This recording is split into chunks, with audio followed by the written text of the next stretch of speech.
They were trained to stay calm in the most unforgiving place a human can stand. They were drilled to ignore fear, to trust the math, and to report only what could be explained.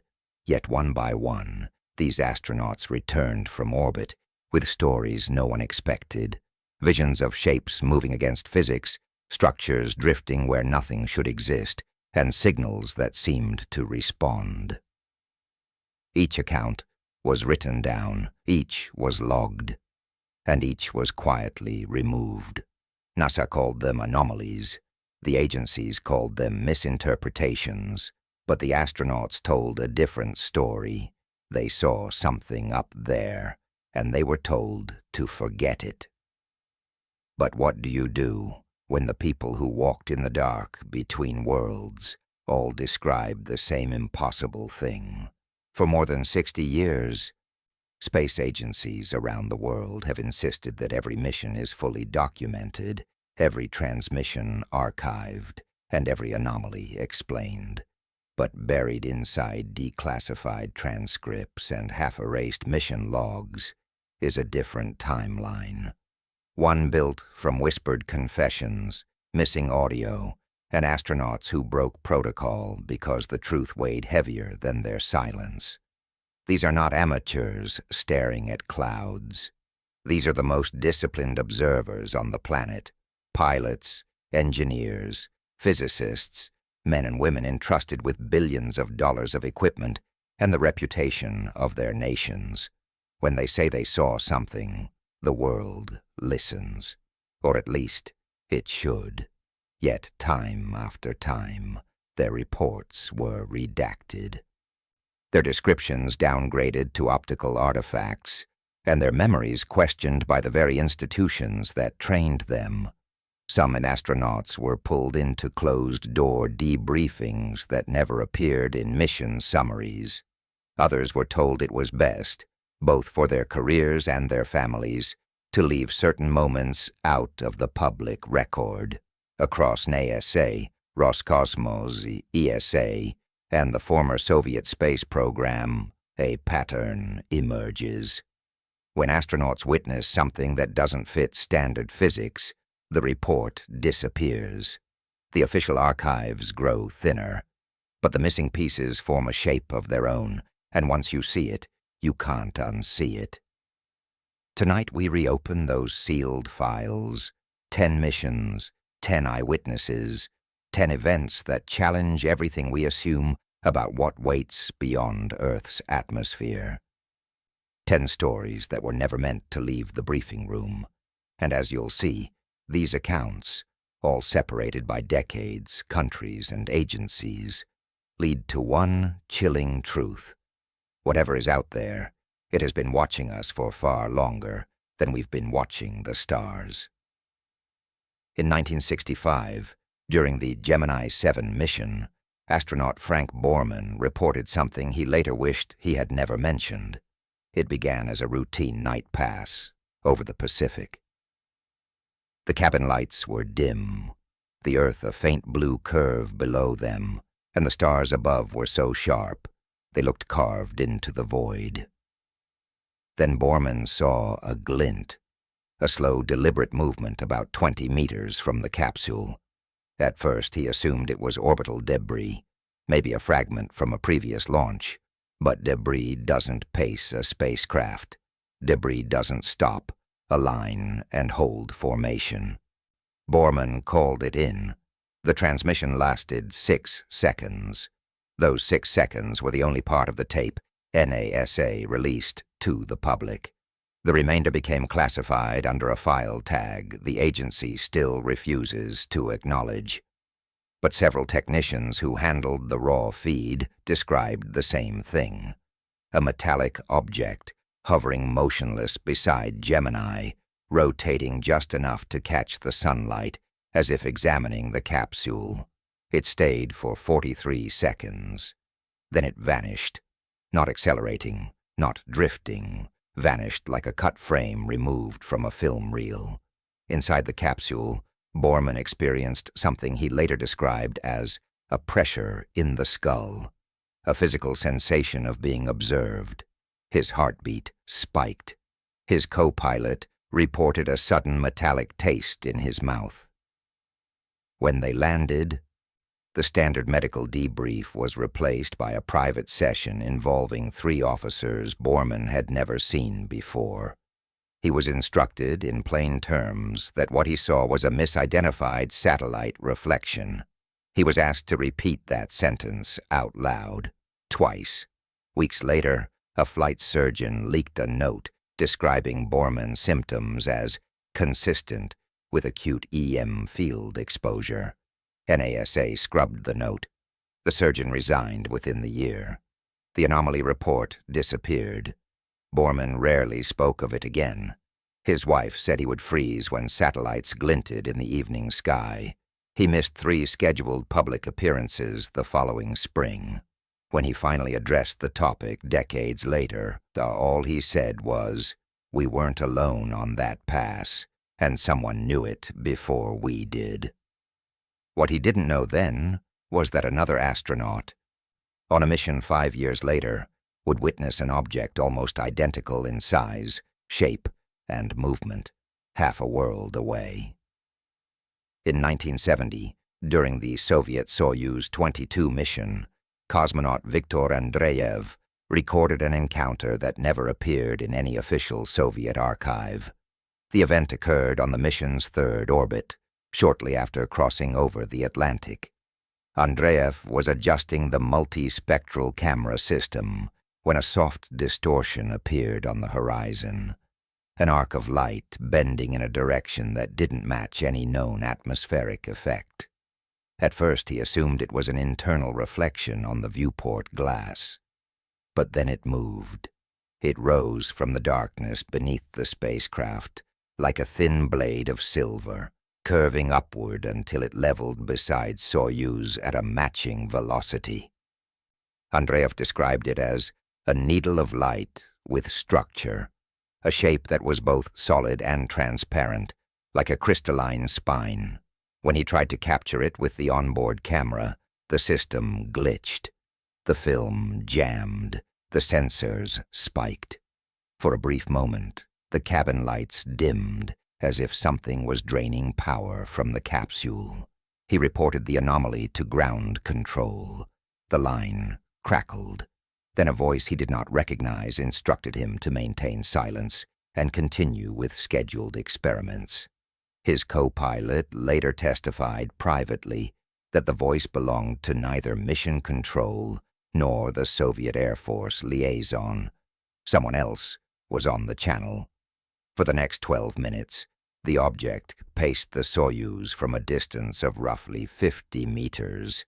Its form twisted slowly, revealing segments, interlocking plates, almost biological in the way they shifted. Andreev felt a humming in his chest, a buzzing that made it hard to breathe. His co-pilot experienced momentary blurred vision. Then, without warning, the object folded in on itself, like a sheet of light collapsing into a single point, and disappeared. When the Soyuz capsule returned to Earth, the debriefing did not occur at Star City. Instead, it was rerouted to a military complex outside Sverdlovsk. Andreev was interrogated for 6 hours. He was told that what he witnessed was a classified atmospheric experiment conducted by a Soviet research institute. He was reminded of his oath. His handwritten anomaly log was confiscated. Only a censored version of the mission file was ever released publicly.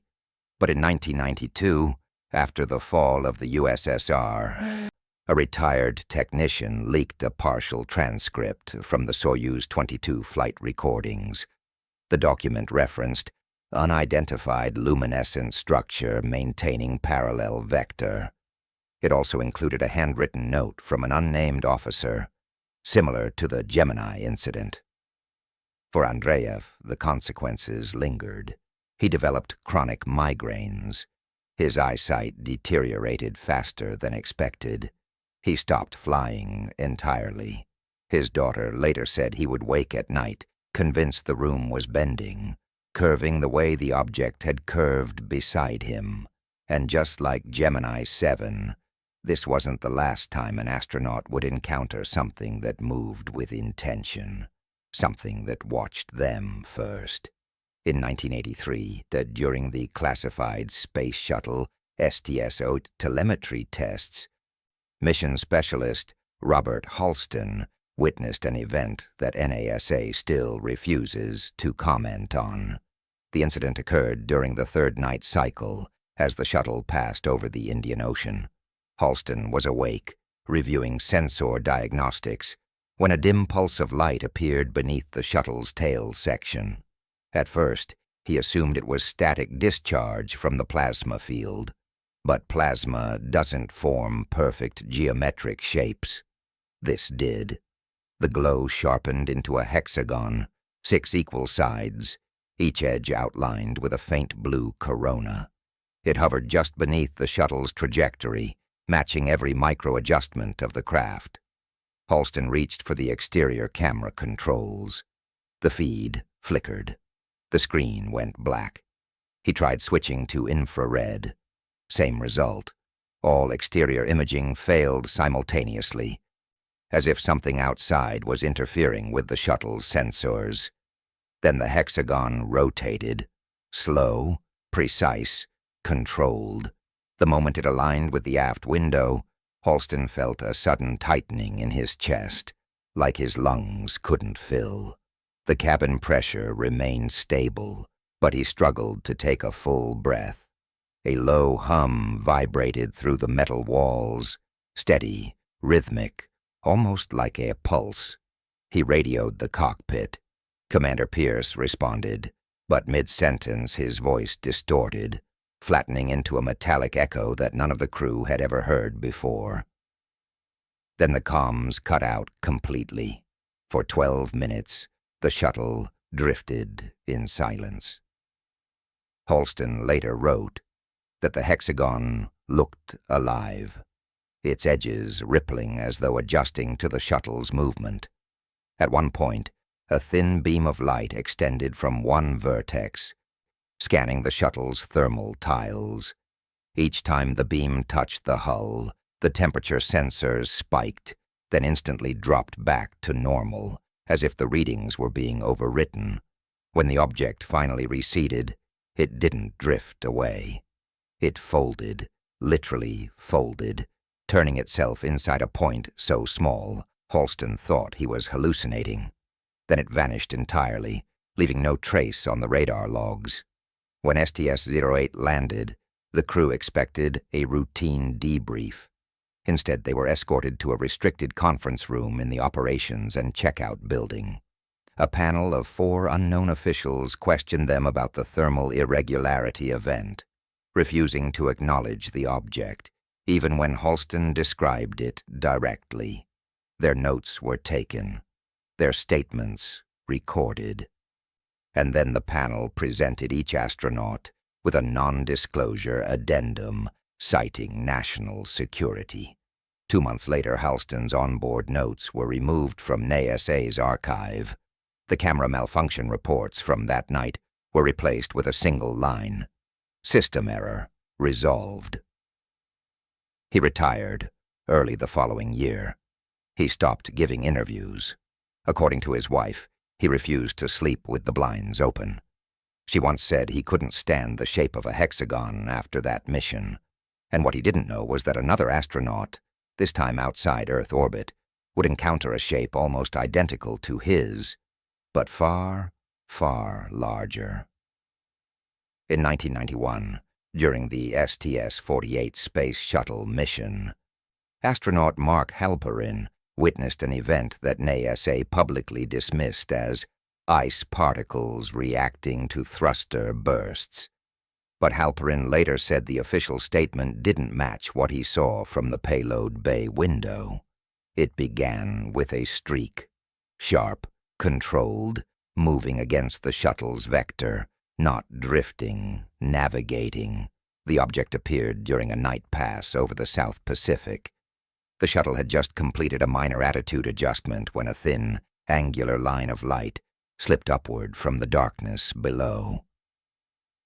Halperin first thought it was space debris catching sunlight, but debris doesn't accelerate, then stop dead in a vacuum. This one did. It held position as if locking onto the shuttle's orientation. Its edges glowed faintly, shifting between white and pale green, like a filament sauce, heating and cooling in controlled pulses. Halperin turned on the low-light camera. The image came through crystal clear, a sharp needle-like structure hovering at a fixed angle, rotating just enough to reveal depth. It wasn't a particle. It wasn't flat. It had volume. Then from below, a second object rose, faster, darker, shaped like a curved disc. It moved with intent, taking a trajectory that intersected perfectly with the first. Halperin watched as the two objects aligned, paused for less than a second, and then shot away at an angle no thruster could explain. One burst, no arc, no curve, just instantaneous acceleration into the void. The moment they disappeared, the shuttle's guidance sensors briefly malfunctioned. Halperin felt a sudden pressure build in his ears, followed by a ringing so loud he staggered back from the window. Comms flickered. The crew heard static, then a short rhythmic clicking like coded pulses. When Halperin replayed the audio later, the clicking wasn't random. It repeated in a perfect pattern. 4 short pulses, 1 long, 4 short. An engineer would later note that the sequence resembled a handshake protocol, an information exchange. NASA confiscated the raw footage before the crew even reached debrief. Halperin was told the objects were ice, the pulses were telemetry glitches, and the acceleration was camera misinterpretation. When he insisted the footage disproved all of that, he was moved into a separate questioning room and reminded that violating the confidentiality clause of a classified anomaly could impact mission clearance for all crew. Weeks later, the publicly released version of the STS-48 video was heavily compressed. The objects blurred, their acceleration masked by digital noise. Halperin's original high-resolution footage was never returned. He retired 3 years later. According to a colleague, Halperin avoided looking at the night sky afterward. He claimed the clicking noise never fully left his ears. And what he saw wasn't isolated. Another astronaut, orbiting farther out and much farther from help, would soon encounter something identical. Only this time, the object didn't leave. In 1999, during the STS-96 resupply mission to the International Space Station, astronaut Elena Mireles recorded an encounter she later described as the moment I understood why some astronauts never speak openly again. The incident took place on the 7th day of the mission, when she was performing routine nighttime observation through the cupola's forward window. The Earth below was a soft gradient of blue and black. The station lights were dimmed. Everything felt quiet, until it wasn't. A shadow appeared beneath the ISS, not darkness but an absence of reflection, a void that swallowed the starlight behind it. At first, Mireles thought it was a drifting solar panel from an old satellite, but then the shape expanded, rising slowly until it revealed structure. Smooth, curved, seamless. No rivets, no seams, no joints. A single, perfect surface. It matched the station's velocity with impossible precision. Mireles called quietly to her crewmate, who floated over just in time to see the object slide alongside the ISS. It wasn't rotating. It wasn't tumbling. It was pacing the station with the calm confidence of something entirely in control. As it ascended into full line of sight, Mireles saw faint patterns ripple across its surface, hexagonal impressions shifting in waves like a living membrane. Then, without warning, the ISS flickered. The LED indicators on the wall dimmed for half a second. A power dip. Tiny, but unmistakable. Moments later, the object emitted a pulse of light, so faint it barely illuminated the module, but sensors across the station registered it. A burst of electromagnetic interference rippled through the system, forcing an automatic reset on several non-essential instruments. The crew reported no external impacts, no solar flare activity, no debris collisions, just the pulse. Mireles reached for the handheld camera.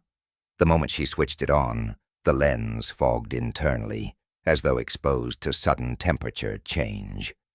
But the cabin temperature remained stable. Every attempt to record the object failed. The camera screens displayed only static and a faint outline that looked more like distortion than a physical shape. The object lingered 6 meters off the station's starboard truss. Mireles later said she felt something she couldn't describe, a sensation of being scanned, not visually, but internally, as if the object were mapping her thoughts more than her position.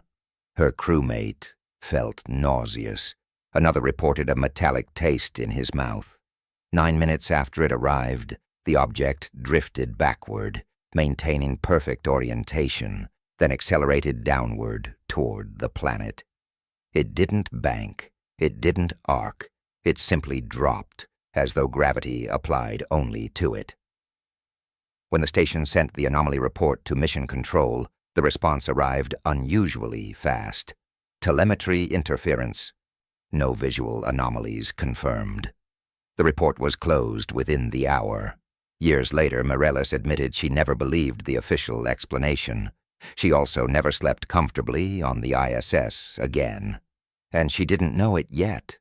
But 3 years later, one astronaut would encounter something not pacing the station, something waiting for them before they even arrived.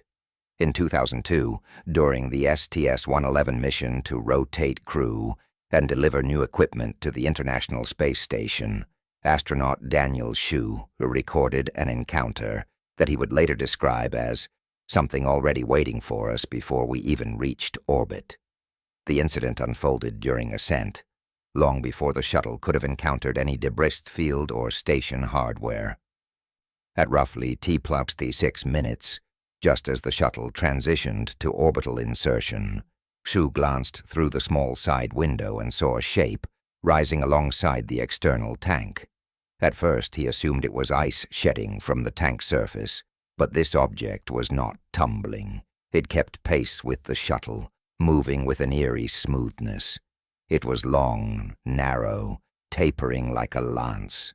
No rotation, no wobble, no fragmentation. Hou measured its movement relative to the stars behind it and realized it was adjusting its angle in real time, staying perfectly aligned with the shuttle's ascent vector. When he attempted to capture it with the onboard launch camera, the camera briefly powered on, then cut out, a failure that had never occurred during ascent on any prior mission. The diagnostics board flashed a single anomaly code that the crew had never seen before.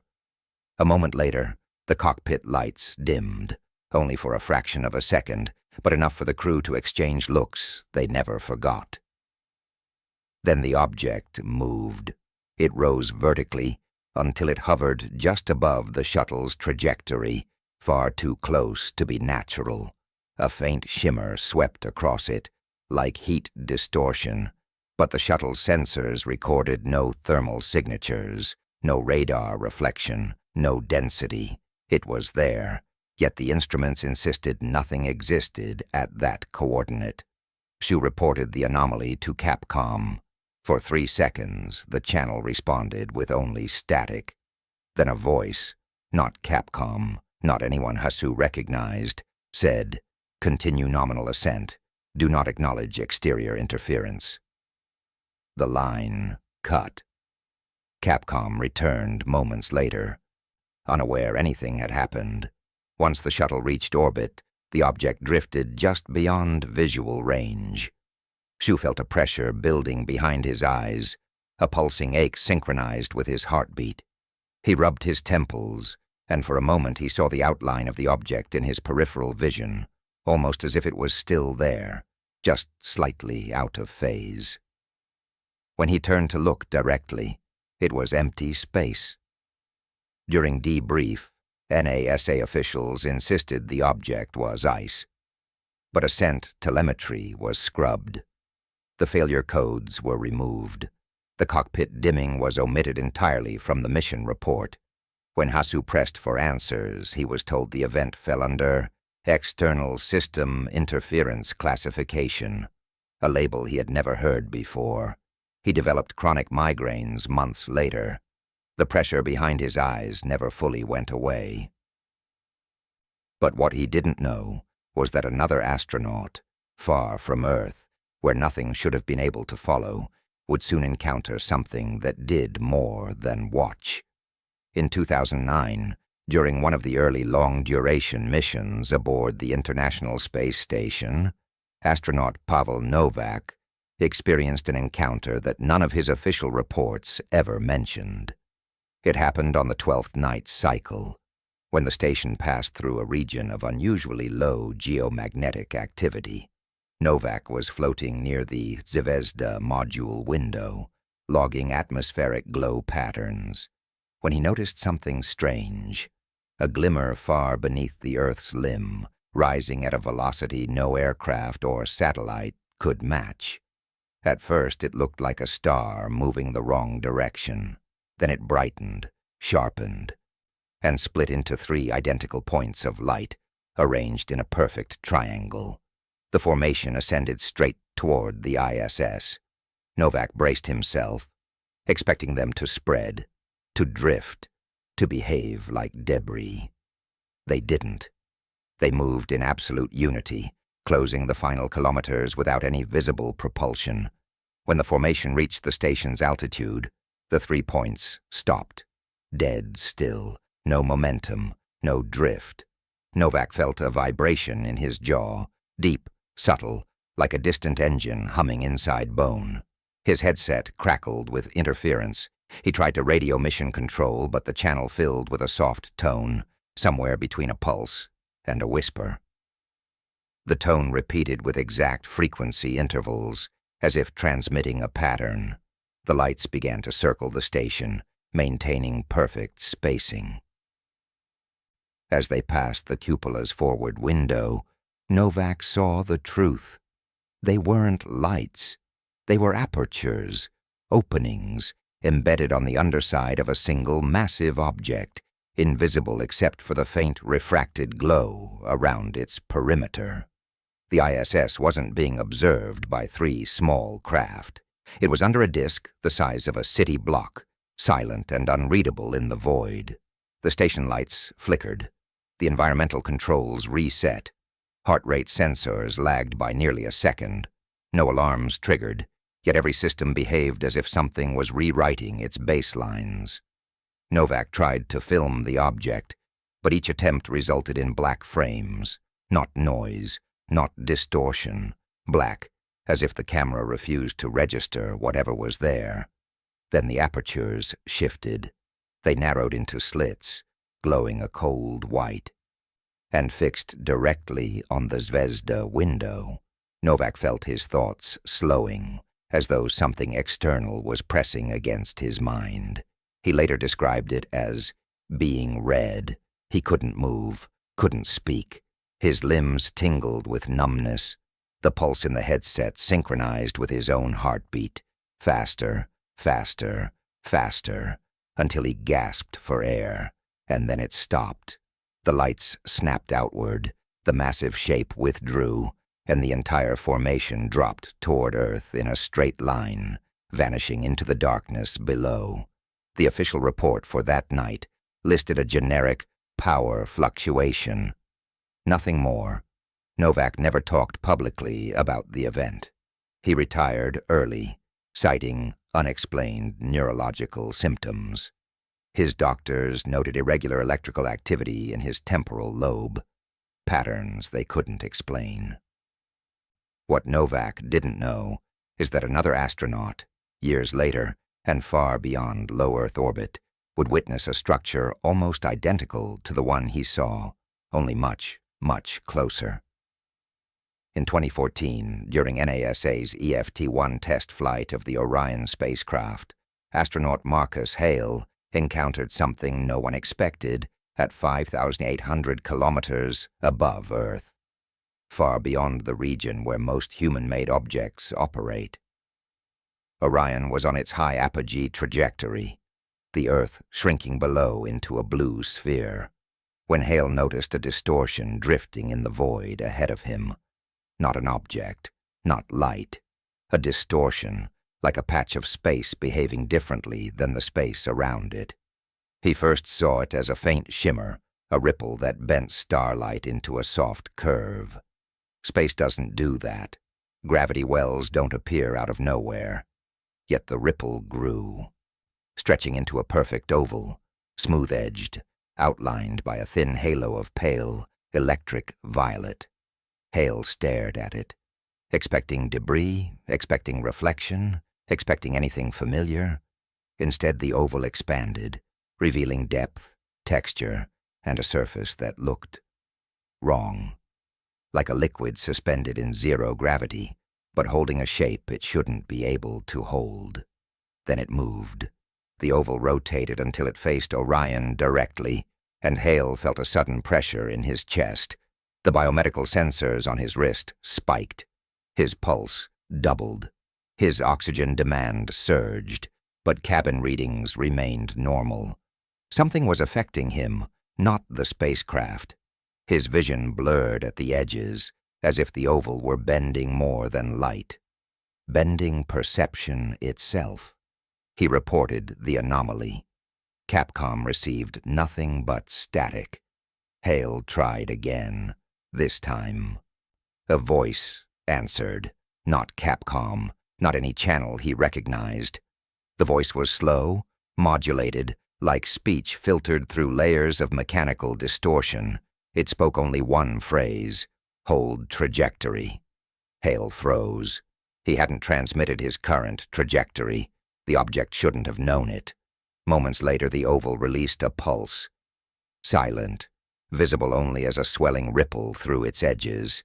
Instruments aboard Orion flickered. Navigation reset. Hale watched a wave of interference roll across the cabin displays like a curtained blackout, passing from one screen to the next. When the systems restored, the oval was gone. But the cabin wasn't empty. Something hovered less than 20 meters from the window, a structure, dark, angular, with segments that shifted like plates of glass sliding over each other. The same geometry described in multiple anomaly reports from missions spanning decades. For 7 full seconds, the structure remained perfectly still, as if examining the spacecraft. Hale felt the same sensation reported by others, the pressure behind the eyes, the metallic taste spreading across the tongue, the faint hum vibrating along bone.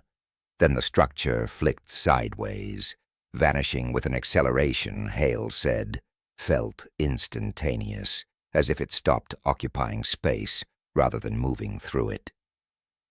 When Orion returned to Earth, Hale's full telemetry file was sealed. His interview transcripts were edited down to generic mission details.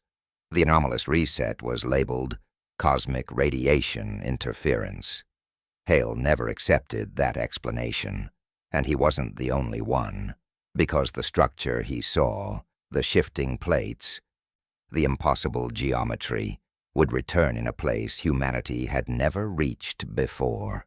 In 2020, during the Artemis Therboid precursor test, known as Low-PG Simulation Flight 3, astronaut Keiji Tanaka experienced an encounter that shook every engineer who reviewed the classified telemetry. Unlike previous missions, Tanaka wasn't orbiting Earth. He was aboard a deep space simulation module in lunar transfer trajectory, testing the spacecraft's response to high-distance communication delays. At nearly 60,000 kilometers from Earth's surface, he had one of the clearest, darkest views of space any human had ever experienced during an uncrewed systems validation. That was when he saw it.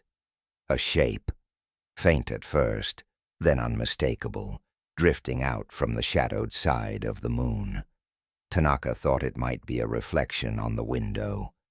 But the stars behind it bent, shifting positions by millimeters as the structure passed.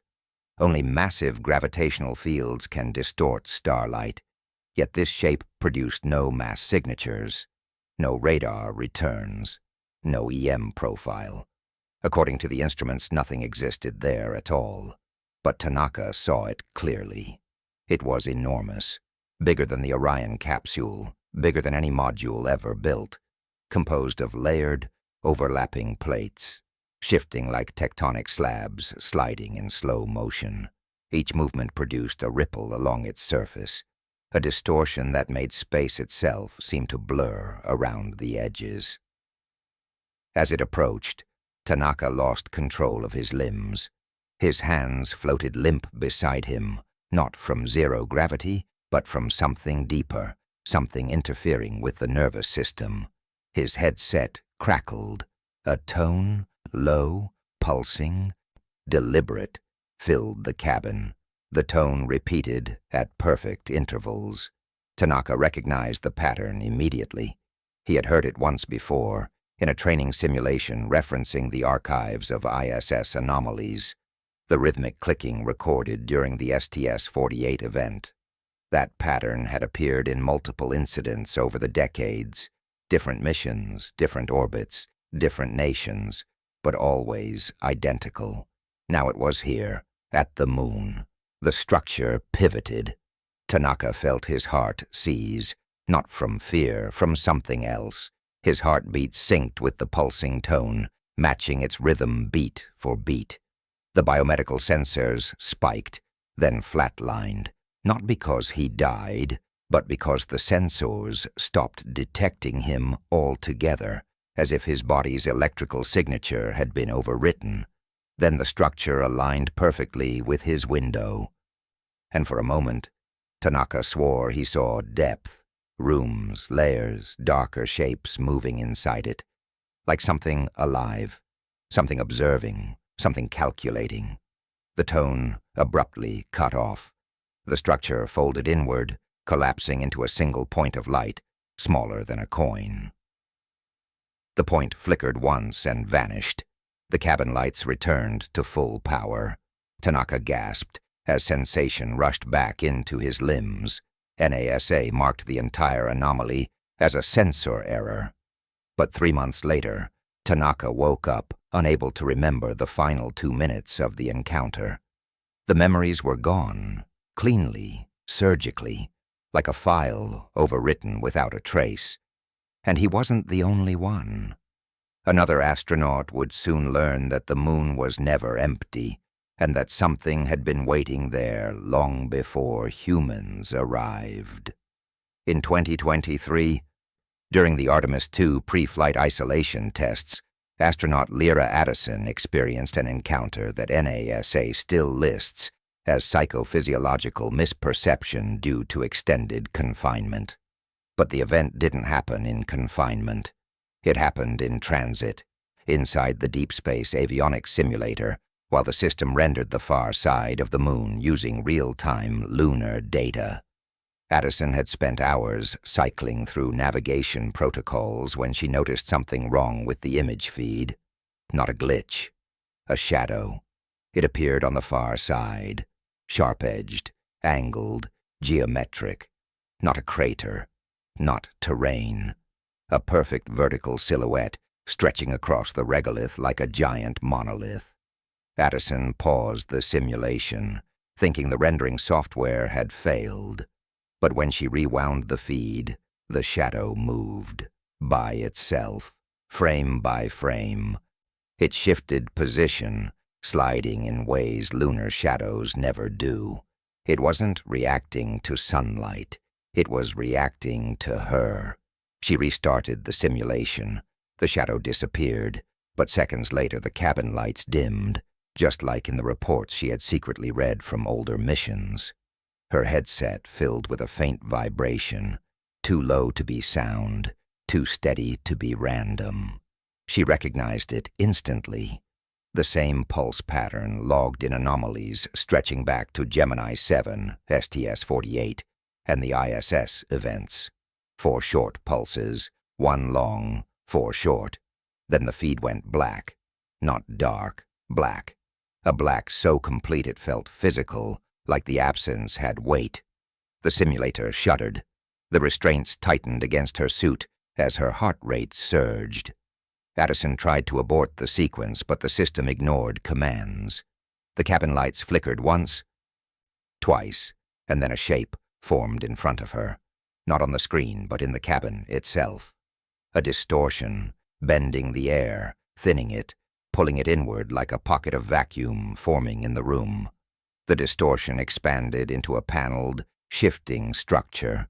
The same geometry from the deep space anomalies, the same flowing plates described by astronauts who were told never to speak again. Addison froze.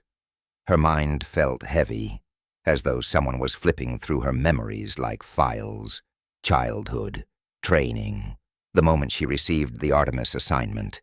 Each recollection surfaced, uninvited, vivid, and bright, then dimmed as though copied. A voice vibrated through her skull, not heard, but felt. Do not return. Her breath caught. The distortion folded into itself, forming a point of white light. Addison shielded her eyes. When she looked again, the cabin was normal. The simulator reset. The feed showed an empty lunar horizon. No shadow, no structure, no anomaly. Doctors later attributed the event to stress. The logs from the simulator were deleted within 24 hours. Addison received a psychological evaluation she never requested, and a recommendation for temporary removal from mission rotation. She still insists the entity wasn't warning her. It was warning Earth. And if even half of the erased reports are true, the question isn't whether astronauts saw something out there. It's why those things have been watching us for so long. If even a fraction of these accounts are true, then the story of human spaceflight is not a tale of exploration. It's a story of surveillance. Not ours, theirs. And the patterns are impossible to ignore. Different nations, different decades, different missions, yet the same shapes, the same pulses, the same impossible geometry that appears, observes, and vanishes the moment it is acknowledged. And every time an astronaut records the encounter, the footage is lost, the telemetry is rewritten, or the memory itself fades like a file, overwritten without permission.